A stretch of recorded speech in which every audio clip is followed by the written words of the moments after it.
Hello everybody, it's March 3rd, 2022.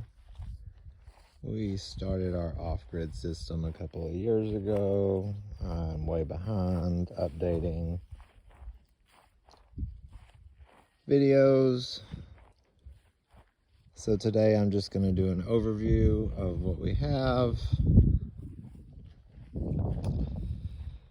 And if you have any questions, just leave them in the comment and I'll make a video about that specific topic.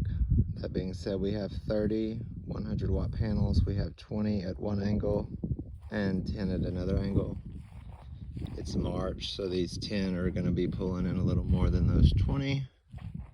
As it gets closer to June, they will switch. We decided to do that so we did not have to tilt our panels.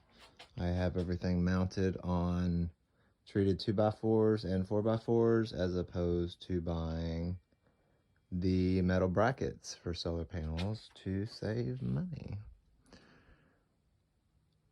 I've got 4 or 5 grouped together in series and then all branched together in parallel, all running through 1-inch PVC or around 1-inch PVC because they all wouldn't fit through,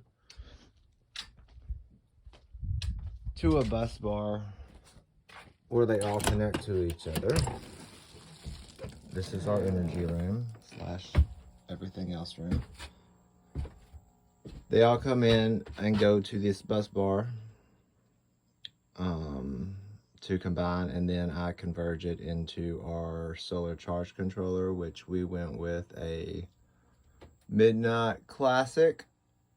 In my opinion, it is one of the best quality ones on the market.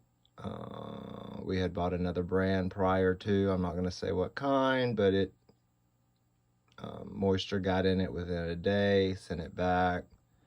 This one's been flawless ever since we got it. It's been almost 2 years, I think. It's 1:00 p.m. We've already pulled in 6.4 kilowatts for the day, and we are already absorbing, so our batteries are full. I made 5 48 volt systems with Mighty Max. They're Mighty Max brand. Let's see if I can find one so I can see the front one. Mighty Max batteries. They're AGM batteries, so you can also mount them on their side if needed. I just went ahead and mounted them this way. We started out with 2, added 1, added 2 more. So now we've got 1, 2, 3, 4, 5 48 volt batteries that the Midnight Solar Charge Controller is hooked up, and then that all goes into our Sun Gold Power low frequency pure sine wave converter. You have to have a pure sine wave, not a modified. We have a modified too. We learned the hard way. You gotta have the pure sine wave. This is the one that you can run a CPAP machine on or anything hospitals use, etc. Since we're full, we're at 56.8 volts. We're only using 5% in there. It's saying 0 input because I do not have the generator on because it's sunny, so I don't need the generator on. When we need to charge a hot water heater on a cloudy day, that's going to say 240 volts because I have the generator hooked up.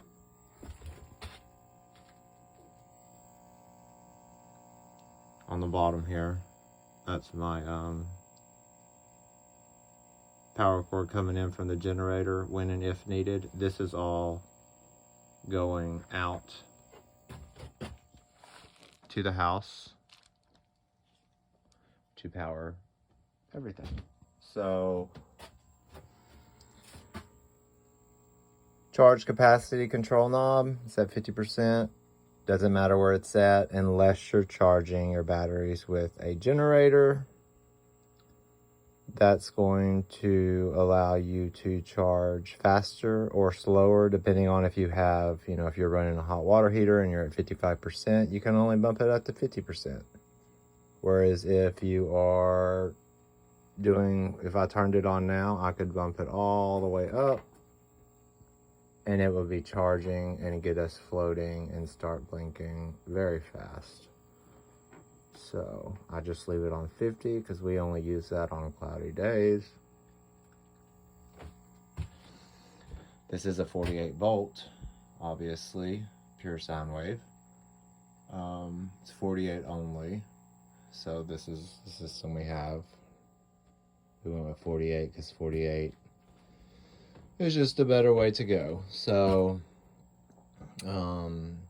you can change this from 50 to 60 hertz if you would like.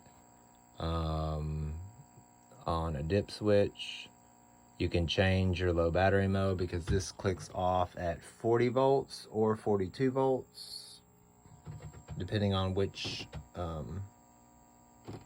If you have that top one on 1, it would switch off at 42. If it's on 0, it switches off at 40. I just give us at 40. So if we are beeping, we can go all the way to 40 without shutting off, and before we have to come and click it off and turn on the generator.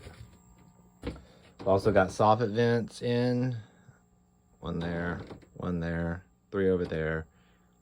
They're closed now because it's been 20 degrees and I'm trying to keep it as warm in here as we can because the batteries prefer it at 76, which oddly it is at 76 today, so batteries are happy. If I come in here and it's at 30, I use our trusty Mr. Heater, heat up the batteries in here, heat up this room while I'm charging the generator. That way when I get the batteries full, they actually stay full. I also have another wire that's going out. We've got one going to the house, like I said. There's another one there I've got going out. Got it hooked up, going out to another building. So it's all on the same. This one just goes in to power a few outlets and a light. And I have a GI-FI electrical plug on the first one. So if I'm not out here, I push that button on that GI-FI and just shut it off.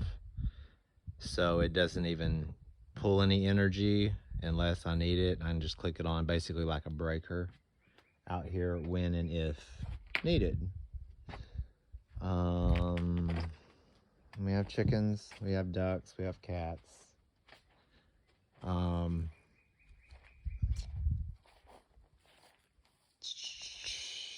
We have windmills. They are not hooked up. No, I'm not pulling any power from either one of those. One's an 800, one's a 400. I'm gonna have to get a wind charge controller separately to do that. I've already got wind charge controllers, but for some reason it just won't.